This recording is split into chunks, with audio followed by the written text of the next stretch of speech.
A ópera é uma manifestação artística das mais ricas possíveis, porque ela reúne várias artes. Ela conflui várias artes, né?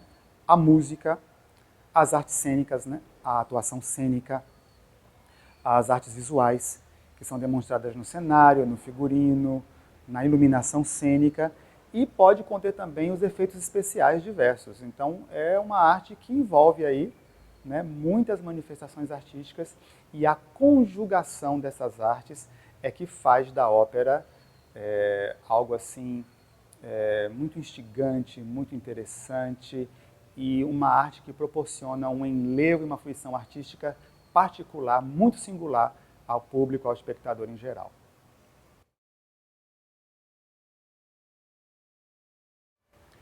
Bom, a diferença entre ópera e uma peça de teatro, né? A peça de teatro ela pode conter música, mas na peça de teatro a música ela não vai ser uma arte que conduz o ritmo dramático da peça, né?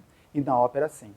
A música ela vai estar permeando a obra como um todo e dando todo o desenvolvimento dramático da obra. Ele é regido, ele é controlado, ele é impulsionado pela música. Enquanto que na peça de teatro, né, a fala, a declamação do texto é o elemento principal no que diz respeito a revelar a obra em si. Né? E a música, ela pode pontuar, às vezes você tem uma canção que pontua ali um fundo musical, uma trilha sonora. Mas a música, ela é um ornamento na peça de teatro, em linhas gerais, logicamente. Na ópera, não. Na ópera, a música, ela é a essência do drama. Então, essa é uma diferença, assim, realmente muito importante e basilar nessas duas manifestações artísticas, a ópera e o teatro.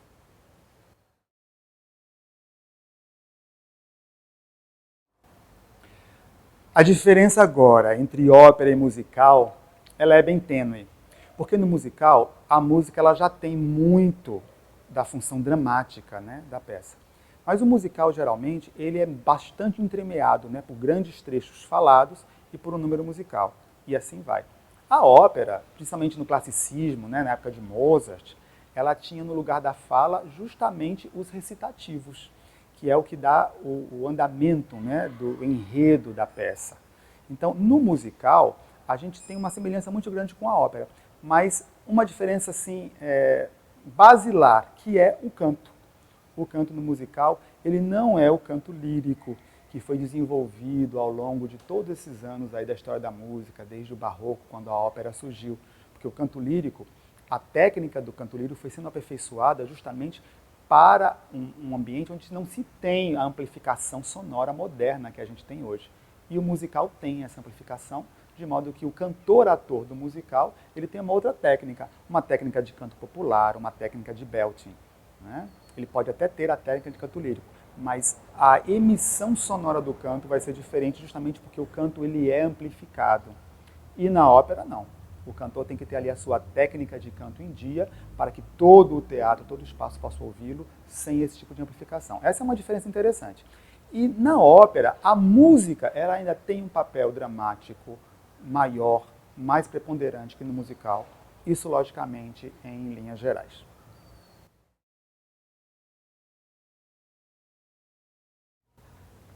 Olha, a questão da titulação acadêmica, né, da graduação, do mestrado, do doutorado, são etapas importantes para qualquer pessoa, né, estudiosa, profissional da área, ir se aperfeiçoando.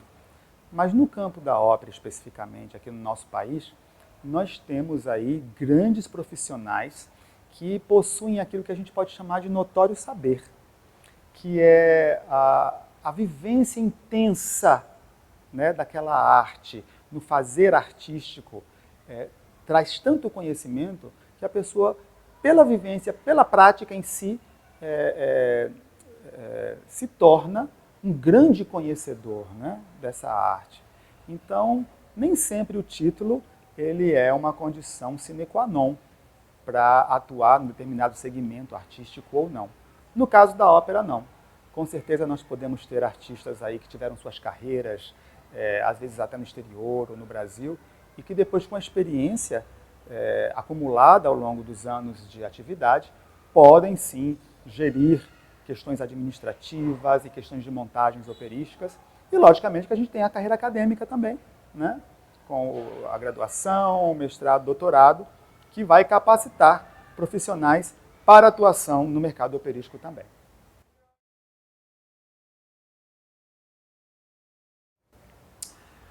O maestro, ele pode, por exemplo, estar responsável pela parte musical, né? Ele vai fazer a direção musical da obra.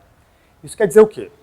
Ele vai preparar os cantores, ele vai modular, digamos assim, a preparação do coro, quando ele mesmo, às vezes, não tem que preparar o coro, e vai preparar a orquestra também.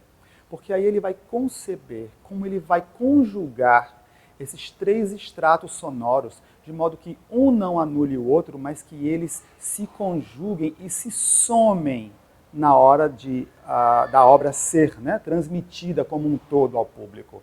Então, os cantores vão ter um tipo de articulação, um tipo de textura que possam, a partir do momento que cantarem com a orquestra, não ser anulado, que as vozes possam ser projetadas, né, possam furar a orquestra, como a gente fala. E a orquestra, da mesma forma, ele vai trabalhar as articulações, a fraseologia, a textura, de modo que essas texturas, né, do canto no geral, coro e solistas, e da orquestra, textura instrumental, possam se somar, né, nessa questão sonora da ópera. Isso é um papel do maestro. E quando o maestro ele é responsável pela direção geral, ele vai fazer com que as outras artes, né, as artes visuais, cenário figurino e a própria atuação cênica dos cantores estejam todas ali acopladas ao movimento, ao gesto musical. Isso é muito importante, porque isso faz com que a obra seja, então, entendida como uma obra de arte total, a obra toda amalgamada. As artes que compõem o espetáculo operístico todas unidas em prol de proporcionar ao público a experiência artística de uma obra de arte total, que é uma possibilidade aí, né, do espetáculo operístico.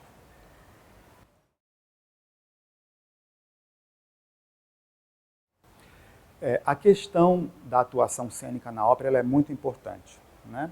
No Brasil, atualmente, a gente tem uma formação de canto lírico.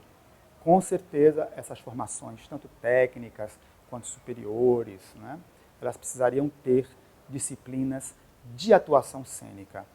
O cantor na ópera, ele também é um ator, né?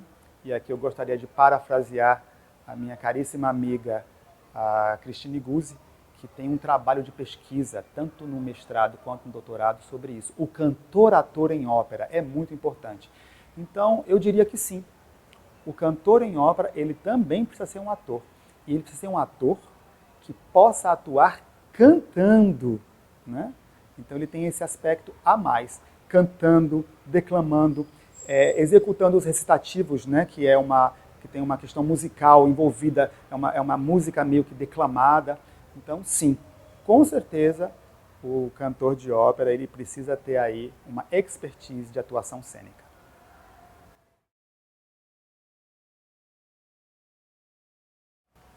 Bom, esse festival foi atípico, né? Um festival virtual e a preparação ela foi bem diferente do que se estivéssemos fazendo aí um festival presencial para ser apresentado no teatro, né?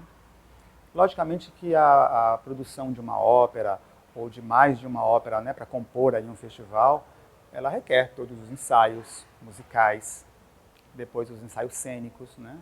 E nos ensaios musicais a gente tem aí a questão da preparação do coro, a preparação dos solistas e a preparação da orquestra. Depois tudo isso a gente vai casar no ensaio que a gente chama a italiana e depois a gente tem os ensaios cênicos, né, só com pianista, e depois esses ensaios cênicos são casados com a orquestra nos ensaios gerais para vir então a performance. Então esse processo foi mais lento com a questão da preparação desse festival virtual, né, para que pudéssemos então respeitar todas as normas de segurança, as normas do distanciamento social, o uso de máscara, o momento de tirar a máscara, né, a questão da verificação da saúde de cada cantor, de cada integrante. Então, isso foram critérios que, com certeza, deixaram a montagem com mais tempo, né? Foi necessário mais tempo para que todo o processo fosse desenvolvido com toda a segurança. Então, teve esse detalhe, né, essa diferença. Mas o processo foi muito semelhante, no sentido de fazermos os ensaios musicais iniciais, aí com esses aspectos da segurança todos sendo considerados. Fazemos os ensaios da orquestra também com esses aspectos. Depois os ensaios cênicos com pianista, os ensaios à italiana. Então todo esse processo, essa junção, ele foi mais lento devido aos cuidados que tivemos que tomar. Mas o resultado foi excelente. Estamos muito satisfeitos, né? O festival alcançou um sucesso muito bom. O alcance, inclusive, de outras pessoas, além do estado de Pernambuco, né, poderem presenciar o festival, afinal de contas ele está disponível na internet. Isso tem sido muito gratificante. Então, fora essa questão, né, é muito semelhante. Agora, o outro ponto crucial foi as filmagens, né? A gente tem que estar pronto para uma performance que não tem ali a comunicação direta, a reação do público. Então, isso foi um treinamento muito interessante para nós. Abre-se aí uma outra perspectiva, uma outra possibilidade de realização e de levar a ópera ao público através dessas montagens, digamos assim, para exibição virtual na internet, de modo que esse festival nos trouxe muito aprendizado, muito aperfeiçoamento e nos abriu aí um leque a mais de podermos propiciar a ópera não só ao público pernambucano, mas ao público em geral, através da internet.